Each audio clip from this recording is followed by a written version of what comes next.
Still getting weird messages and stuff. See, waiting for IllumiGnostic.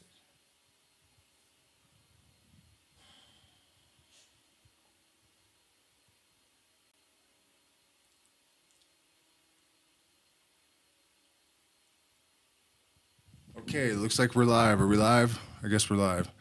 All right, guys. So we just premiered a video where my lovely partner here, this is her premiere live stream on the channel, which is crazy because I've been doing it for almost 8 years, I think, and somehow she's managed to evade making an appearance until tonight. So super cool, super excited to have her here, and we're going to talk a little bit about the human design system.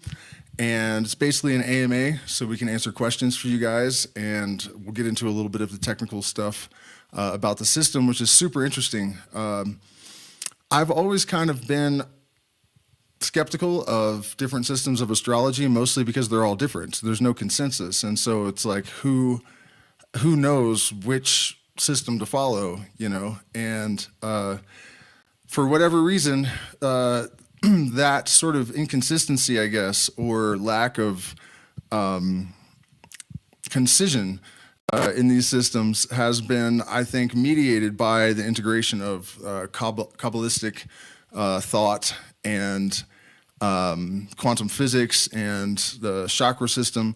You know, basically it's a synergy, a synergistic system. And I was absolutely stupefied by the accuracy of it, you know, and the detail as well. Not only did it describe my entire personality very accurately, but a lot of my sort of cognitive idiosyncrasies, experiences that I have routinely were detailed, and even the apparent effects of childhood trauma. Part of my, I don't, is it gate 8? The reflect the empathetic aspect where you absorb the influences of. Oh, you mean the solar plexus? Yeah, yeah, gate 8. Yeah, so at any rate, basically, the damage that was done, I had a really hard time getting rid of, and that was even described in the chart. So it's a really remarkable thing, and we realized that her blueprint, basically, is what she gives you. It's a 12-page report, analysis, a body chart, and a half-hour phone call. And then I'm offering 4 one-hour sessions, so you get the chart and the video calls with me as a package deal for $200. So you're basically getting the human design analysis for free. If you are a patron, it's $175, and if you are a patron and you just want the human design chart, it's $66, and for people who are not patrons, $77, and that's just for this month because it takes her about 5 hours to complete these analysis for people. And I think it's extraordinarily helpful because it gives you sort of an objective mirror where you can kind of see your fundamental essence and true self, your sort of divine blueprint mapped out and reflected at you without the dissonance and interference patterns that are created by our own judgments about ourselves and our doubts and insecurities. So yeah, if you guys have any questions, pop them in the chat. And I guess in the meantime, we can kind of talk about, in case you missed the video, I guess I'll give a brief overview. The Krakauer, is it? Yeah, Krakauer. Well, why don't you explain? Krakauer in the reception of the system.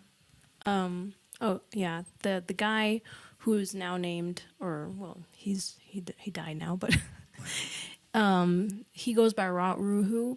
But previously he had a normal name, which was Alan Krakauer.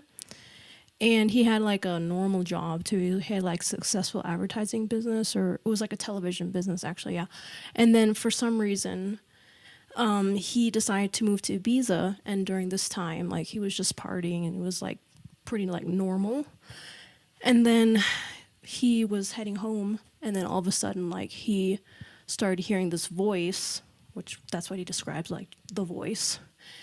And suddenly that overtook him for 8 days where he didn't eat or sleep, and he received all this information. Do you know how he decided to integrate like Kabbalah and physics? Did the voice dictate the entire like schematic of the thing to him, or Yeah. it told him everything? Oh, No, they can hear.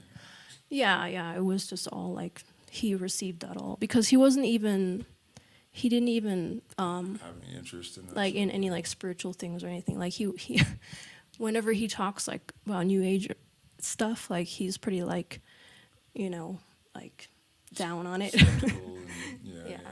Like makes fun of people too, and So he was a realist, but he had this experience regardless, and yeah, exactly, yeah. developed the system from there. There's something I wanted to ask about actually in regards to 2027.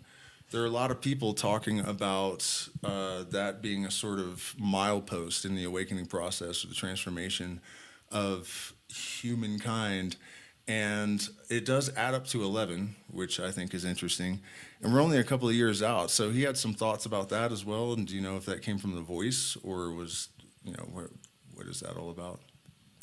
No, I'm not sure. Like, I don't think that came like right then and there. I think like he received the initial thing and then later on, like, he kind of like added onto it where he like uses intuition to tap into it more, But what was he predicting? Well, there was like many things involving that. Some of the things is like that it completes a cycle, like a 250-year cycle from when Uranus was, I don't know if it was discovered, but it was like brought into our awareness.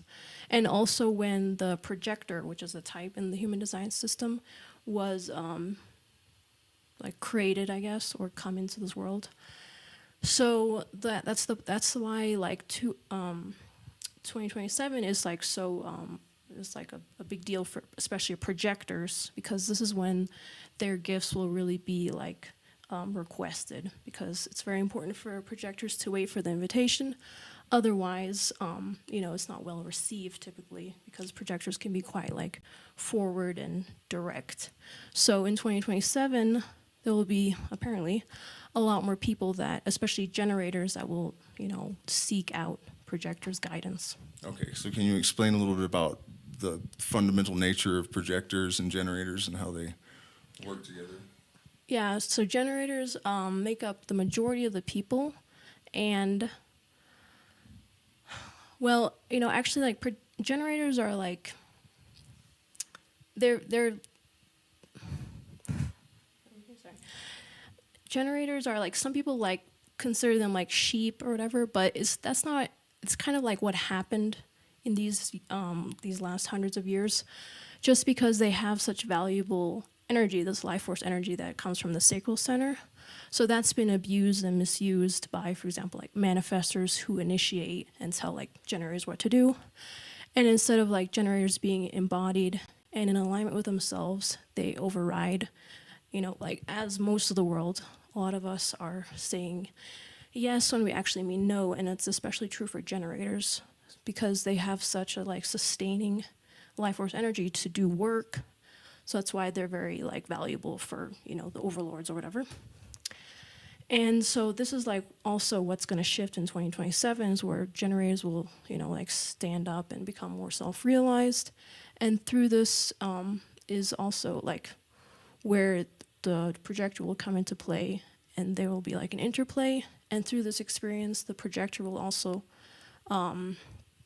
realize themselves, because the projector's nature or purpose is actually to help other people. Like, we're not really here, me and Harley, we're not really here for ourselves, we're here to help other people. And that actually like makes us and helps even our like self-esteem, and makes us feel like, like realized. We have a purpose. Like, yeah, purpose. So basically what you're saying is that the projectors are sort of the revolutionary, like active prime mobile types that are sort of conceiving of or transmitting the sort of goal state, I guess, that we're moving to as a collective. And the generators are there to sort of support that, and they reflect their environment. And so it's sort of like a recursive feedback loop between these individuals. The one initiates and conceives of the necessity and the modality of action, and then the generators are there to actually like mobilize and manifest it. Is that fair? Well, hold on.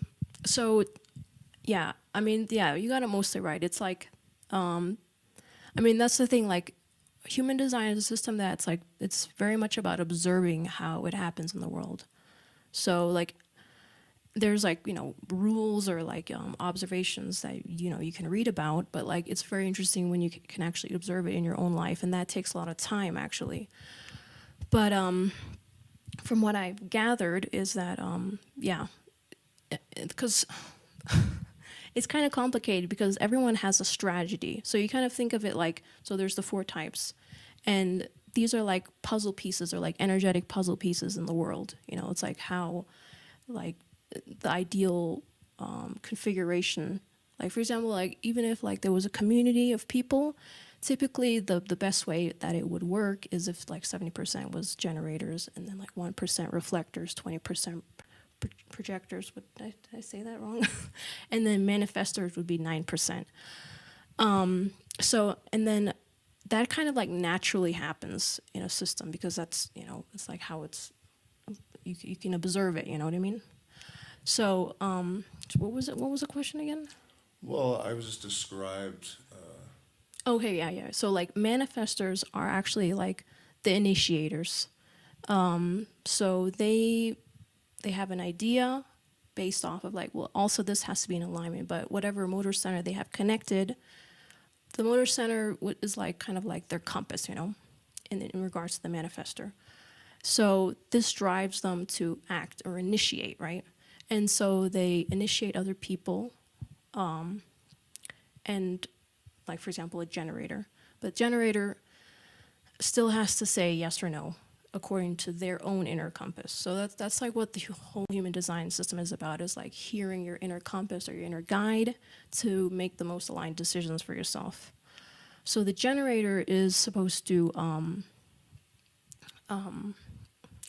respond to their environment. And so it's not like necessarily always like somebody says something and then they're responding. It can also be like energetic, but it's more so for projectors. Like, okay, so like, for example, like you and I, like how we got together, like since we're both projectors, it's not like, I don't remember, like, it was more like that energetically we tuned into each other, and that was kind of like the invitation, you know what I mean? Yeah. It's like neither of us really like imposed one of us onto the other one, in which case that typically wouldn't like go over well, So it was very like organic and very like energetic, like how it like just kind of like clicked in and how we got together. And that is how it's supposed to be for projectors. So every type has a specific way of how they engage with the world. Does that make sense? Yeah, so you're saying there's like subtypes within projectors and manifestors and whatnot, because we are both projectors, but we have like fundamentally different functions and purposes that fit together really well. So projector has a lot of wiggle room in terms of like what gates you have influencing you. And Yeah, of course, yeah. Projectors can be very different. Like, for example, somebody has a defiant solar plexus, that's a very different type of projector. Those tend to have a little bit more like warmth and depth to them because they have that emotional wave. Versus you and I, like, we're going to be more of like a direct, penetrative projector, So there, of course, there's like differences. Like, depends, like, also if somebody has a lot of centers defined or not as many centers defined, that can also dictate like how their aura is, to the world. But generally speaking, projectors will always have a little bit more of a sharp aura. Generators will have an enveloping, warm aura. Like it'll be like more easy to just be around them. They won't be you won't be as triggered. Like, you're definitely going to be more triggered by a projector than a generator. And then a manifestor has like more of a repelling aura because they don't really need to respond or like have input from the outside world. They're initiating from inside, so they don't want to be like influenced by the outside world. And then reflectors have like a sampling, reflective Teflon type of aura. And I've never consciously met a reflector, but they're only in the 1%, so it's pretty like uncommon. Mm-hmm. Yeah, it's interesting too, because it really corresponds a lot of it to what's up. What does that say? Ageobot. Reason humans like helping animals because it heals us too. Yeah, does human design help people understand their life purpose? Well, absolutely. That's one of the fundamental things about it. I think for me, this entire period of the solar maximum has been about like gaining a lot of clarity and dispelling blocks and really just kind of clarifying my sense of self. Not that I didn't have a clear idea about it, but there were a lot of blocks and obstacles and residual dissonance from traumas and whatnot.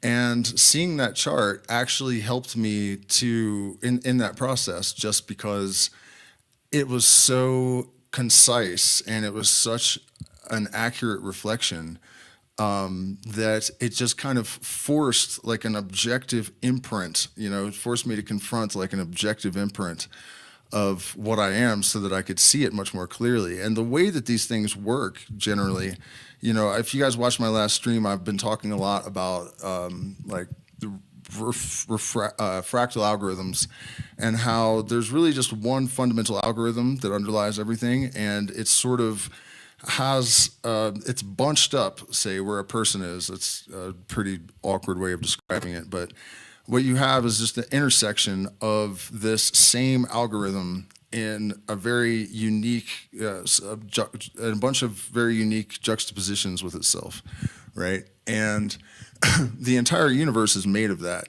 So when we get into a process, there's generally sort of an unfoldment that has conceptual continuity, right? And so around the time I got that chart, I also dug up some old school records and got some insight into something that was really important to me. I had sort of repressed a memory that came back that really shifted my whole perspective on who and what I am. It wasn't like it was just this one instance. It's been a constant chain reaction of sort of synchronistic, serendipitous insights that even seem to be staged, so that they have sort of a they're staged, that's just like there's an order to it so that each thing, sets up the thing that comes next and prepares you to receive these insights. And the way that the human design system kind of describes these different archetypes or modalities of being, it reminds me of this fractal sort of organization idea, where we all are kind of composed of the same fundamental constituents, but in different ratios with different relationships and whatnot, and so the gates that kind of correspond to chakras, right? Well, the centers are the chakras. The centers are the chakras. The themes. Gates are themes. Yeah. Yeah. So they're all the same, basically, constituents, but they have different relationships and different configurations. And so, that was a long-winded way of saying that. I think that's kind of the purpose of it, to really help you see the truth of who and what you are. And we've all lived in a culture that, there's institutionalized gaslighting. There's a lot of misunderstanding and lack of awareness that results in damage, especially to people who are, really conscious and tuned in and aware, and I think that this is a tool that really helps to dispel a lot of that, and also to give you a lot of direction about like where you need to focus in terms of resolving dissonance. So let's see if it's right on, man. Appreciate you. Do you guys have any more questions to help direct the conversation? You could talk a little bit more about gates and centers, I guess. You talk about defined centers and undefined centers. Like, what determines whether these centers are defined or not, and what kind of impact does that have? So the centers that you have defined is like a consistent channel that you have. Like, you can rely on that. That's like part of you. And then if you have an undefined, then it's what you learn from and take in from the rest of the world, and oftentimes absorb and amplify, and that's where a lot of the conditioning is, where we hold on to things for much too long and believe it is a part of us. Like the shadow self, I guess, aspects you can consider are lingering in there. And yet the way that something is, or a center is defined, is that there's two gates connecting, like two gates on opposite centers connecting and making a channel, like a bridge. So if there's a bridge from one center to another center, that creates definition in both of those centers. And this is where the Kabbalistic tree of life influence kind of shows up. Yeah, so it's like the Sephirot chakras, the path system, and the Kabbalah is basically a glyph or the schematics of something that is an actual fundamental constituent of reality. It applies to universal processes. For example, you can actually take Penrose's CCC theory in physics, where the universe begins as light and then it goes through all these processes, and you can take the early processes in physics and you can stick them in the Sephirot and it all works perfectly. And then, Malkut becomes matter, the light crystallizes into matter, and then at the end of the process it reintegrates back into the light. And that's exactly how Penrose describes the fate of the universe in the cyclic cosmology of the quantum loop. And so it just makes sense that you could sort of repurpose it. In fact, that's done in the Kabbalistic tradition, where you actually have a bunch of different forms of the tree of life that are assigned to different problems, basically, in order to meditate on them and to understand them and to gain knowledge by working through the processes, So, they basically just stuck that into the human body and apply these processes that are, nature's processes to gain insight into our own psychology and emotional state, right? Mm-hmm. Okay. So that's the centers, right? So how are the gates? What is that? How are they determined? Yeah, the gates are determined. The gates are from the I Ching hexagrams, so they're quite similar to that. Like how it's determined, like I don't know the whole astrological, like how it's mapped out or whatever. But there's like the chart, and then like all the gates and all the thing. It's like, it's like that wheel, and then. What wheel? I mean, it's the human design wheel. Like it has the human design, and then like it has wheel. And then based off like, so they're basically astrological influences, and then there's some component of the I Ching that's also integrated into it. Yeah, so like I haven't like studied it that hardcore, where like I can see like how everything is like interlinked, but it's like really super interesting that it's like based off of like all these different systems, and like it applies all these things, and it makes sense to me, I think. And then, so yeah, the gates are based off of the 64 hexagrams. It's like quite similar. Astrological influences.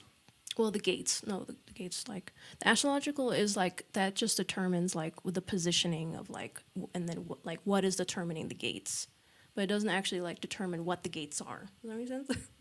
Determines what gates you have, the astrological part. Oh, okay. So which gates, but the function of the gates is determined. Yeah, they use the hexagram, the I Ching system. Oh, okay. Yeah. Okay, so there's one more question. How can numerology tell us so much about it? No, there's another one first.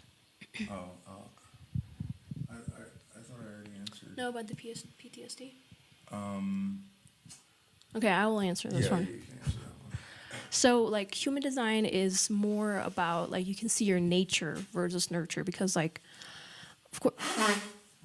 of course, it's not a therapeutic tool. So. Well, it's not like a system where it will it can tell you like inclinations of the future, but it's not going to tell you like what's going to happen in your life, you know. It just tells you like energetic inclinations, where your energy is likely to move and how it wants to move. So for PTSD, like I think it could help you see like where the energy could be stagnant, or like maybe how you could visually see where it could be lingering. So then you can maybe like have a visual guide so that you can go into it.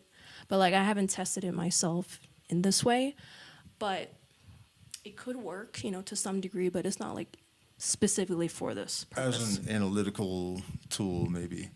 And my consultations will help you with PTSD. So in case you weren't here before, we are offering a package deal of a month or 4 weeks of 1 hour consultations with me. And then basically you get your human design chart, 12 pages, and a half-hour phone call with Enrica for support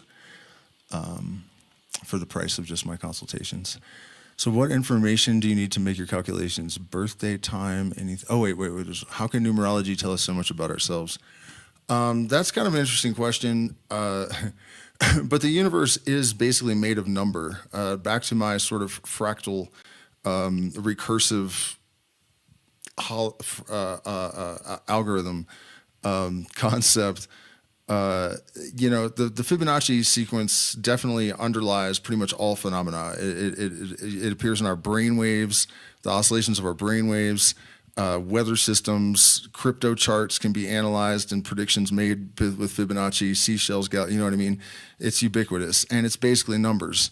You know, somehow numbers do generate cognition and possibly consciousness and all of the form and function in the universe. And so, like gematria, for example, where we have phrases that correspond to numbers that correspond to other phrases with similar meanings or connected meanings. For example, I once smoked a pile of DMT and my chronic fatigue syndrome symptoms disappeared. So I ran to a website after it wore off, and I typed N-dimethyltryptamine into the gematria calculator, and the only phrase in the database that it came up with the same numerical value was cure for chronic fatigue. You know, the 1111 glyph for synchronicity is symmetrical. And before I had ever heard of 1111 or had any idea that it was connected to synchronicity, I had a major synchronicity with a ruler that had two 11s printed on it somehow. The second 11 being where the number 23 was, which is the other number I associated with synchronicity. And I had no idea that there was already an association with these things. So it's like 1111 really is sort of a universal code for symmetry, higher orders of symmetry. The first 11, and 11 is also magical expansion, which I believe is linked to the solar cycles, which are generally around 11 years. And it is true that at the maximum, mystical experiences increase dramatically. Studies have been done, and you know, so you have the magical expansion internally, which basically means that the subconscious and conscious mind are coming into more homeostasis and greater symmetry. And then your subconscious is connected to your external experience. So the other 11 is the magical expansion that occurs in your external world. You know, so the numerology can tell us these things because it is these things. Fundamentally, it is those things. And the catch is that you have to make sure that the system of numerology that you're using actually is correct. And it's very easy to understand which ones are correct because it's functional numerology. You know, it's 4 is the number of stability, for example, right? So we have 4 fundamental forces of physics. We have 4 elements. We have 4 notes in a chord. You know, we have 4 legs on a chair. You know what I mean? There are these connections that are expressions of sort of the soul of the number. Like Aleister Crowley said, they're sort of like living entities in a sense. And that's actually something that is coming back. I heard Michael Levin talking about this the other day, about how he believes that numbers have agency to some extent. It's low agency, but they have agency. So anyways, yeah, that's the best I can do to answer that question, I guess. Let's see. Tree of Life chakras, visual. What information do you need for your calculations? Oh yeah, yeah. You also need your place of birth. That's it. Yeah, that's it. Just those three things. That's crazy that all of that information that you gave me about myself from that chart came from just that much. But it's not really, because the universe is some sort of like fractal hologram, and all of the information is sort of in every point, you know? And when you think about, if you walk around a 3D hologram, it sort of conforms to your perspective, you know? So this is something I'm still working out in my head, but like how it is that if all of the information is in all of the parts, how does it distinguish like where what is, you know? And I'm working that out. Watch the stream tomorrow and I'll go more deeply into that. I don't want to take up a bunch of time with it right now. Does the human design system help define who you would be best compatible with in sense of life partners, friendships? Oh, that's a good question. Yeah, that's a good Yeah, it can definitely help for that. Of course, it's important not to like get too like fanatical about that.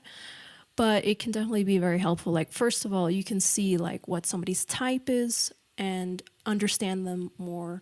Like, for example, my sister is a manifester, and I didn't figure that out obviously until, you know, last year, where I realized like all these things that made sense, like why she was so triggered just by me sometimes asking a simple question when we were growing up. But it's just because the manifester wants to be left alone a lot of times. They don't want to be invaded on. And my projector aura is very invasive sometimes, you know, especially to a manifester. So firstly, you can see like what their type is, what your type is, how they might interact. And then secondly, you can have electromagnetic channels with another person. So like obviously me and Harley, we have a few. And those are that like each person has like a dormant or a hanging gate, which means that it doesn't have the other side, so that you don't create a full channel, but you create a full channel with the other person, so that creates like a spark, you know, like a charge. So in that way, you can observe like what kind of things are being lit up, like what kind of channels you guys share together, and see, you know, like how that might unfold. So that can also create conflict too, but it also creates like a lot of lessons and a lot of like you know, harmony, you know, if it's like integrated correctly. So yeah, and then you can also see like, for example, if two people create many channels together in one center, like for example, if you are a splenic, okay, like a splenic is like the intuitive, it's like a very old center, like it's kind of spiritual and intuitive, right? So like, for example, if you have a splenic channel and then somebody else has a splenic channel, and then you create two more channels together, that creates like a lot of like splenic energy together, which would probably result in like a lot of charge and a lot of connection for those two people. So that's just like an example of like how it could play out. Isn't there something about how our like gate 11 is like opposite of each other or something that creates some? Okay, yeah, that's another thing. Like, so people can have splits, like split definitions, which means like for example, so Harley has 4 centers, right? But 2 of his centers are connected, and then 2 of the other centers are connected. But those like 2 groups are not connected to each other. So that just means that like it takes a little bit more time for all those to like be on the same page, you know. So you can kind of like think of it like one group is like on floor 2 and the other one is on floor 1. So it takes takes a little more time for them to like interact, you know, and like be on the same page. And so anyway, so like I have gate 11, which bridges the 2 centers, like the 2 islands, I guess. The 2 two that groups. I have that are separate. Yeah, yeah. Okay. So that's what like. Oh, I see. That can be helpful for you. Like, so like when you're talking to me, you probably, I don't know, like you have to tell me, you might get more clarity talking to me, like, but you know, because of that, because I help bridge those 2 things together, right? Those 2 islands. Versus like, of course, like you can gain insight, different types of insight talking to different people, but every person like brings a different type of, you know, I mean, you can feel like when you're talking to one person, you get like different types of realizations or awareness about things, versus with another person, you might realize other things, you know what I mean? So that's what you can see in human design, which I find really cool. Yeah, okay.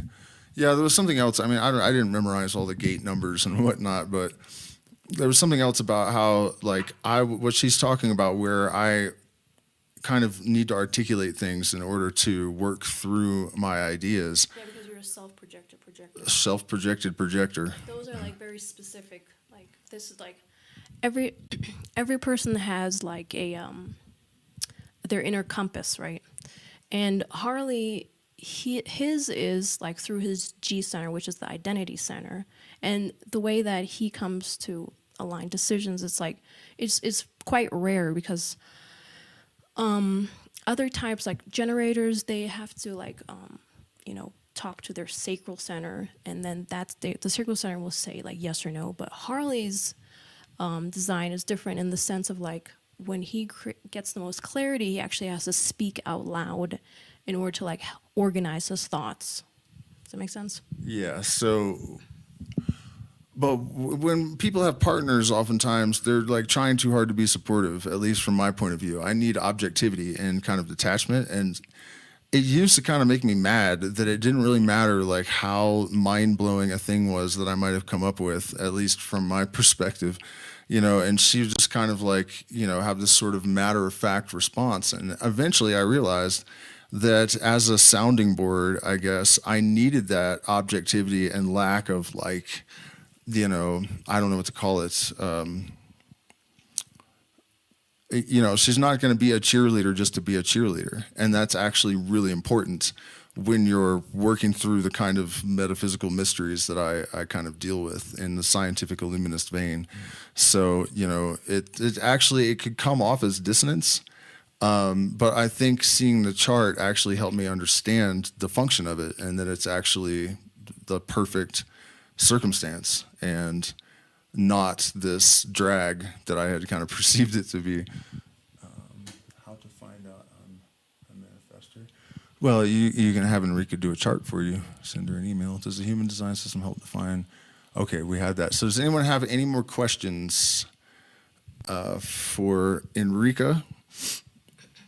I'll give you guys a few minutes to pop them in the chat, if so, because we have a bit of a lag with our internet. So while I'm thinking about it, please hit the like button, share, subscribe, consider becoming a patron. We're demonetized, so we only get support from the community. And one more time, we're doing a promotion where for the price, my normal price for my month, 4 weeks of 1 hour consultations, you'll also get a 12-page analysis body chart from Enrica with a half-hour support call, and patrons get an additional discount. So shoot us an email. What part of the world is Enrica from?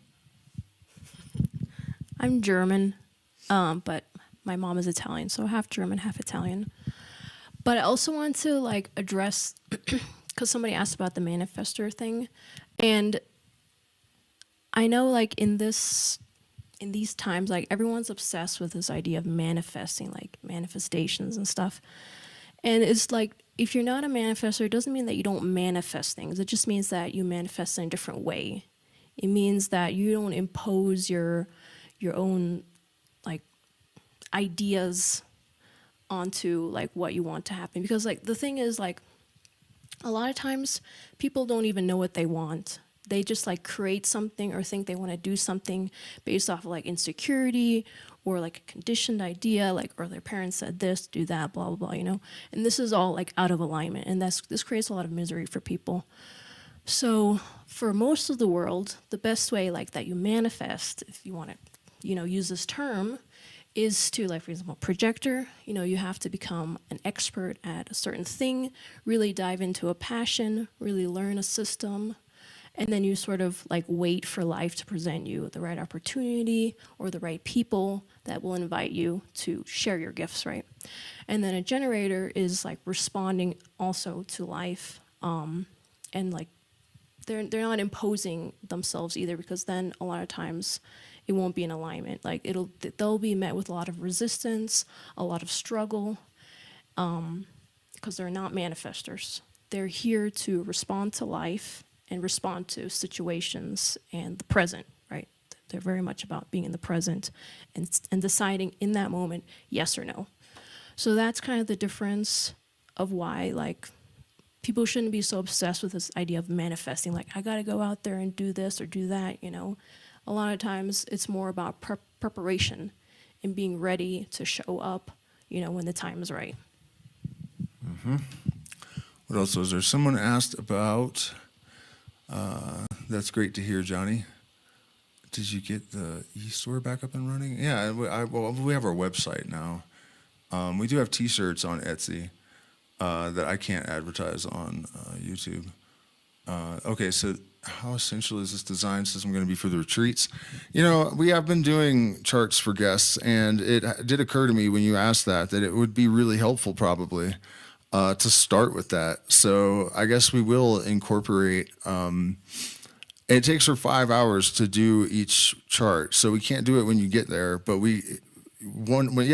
so when someone signs up, we'll start working on their charts, and that way, by the time everyone arrives, we'll have the blueprint, and that can kind of act as an analytical tool and assist us in our process. So, yeah. Oh, also. So I think human design can really help also to see, like, you know, in regards to like psychedelics, like how sensitive somebody might be. Like, for example, I am quite sensitive.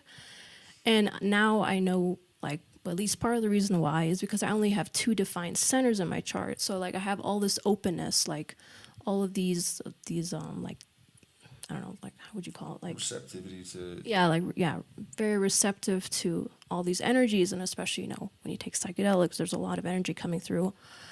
So I think that's definitely a helpful way to see that regard, you know, because if somebody has a lot of defined centers, you can think these are almost like boxed in walls. And that's what like somebody exudes out into the world.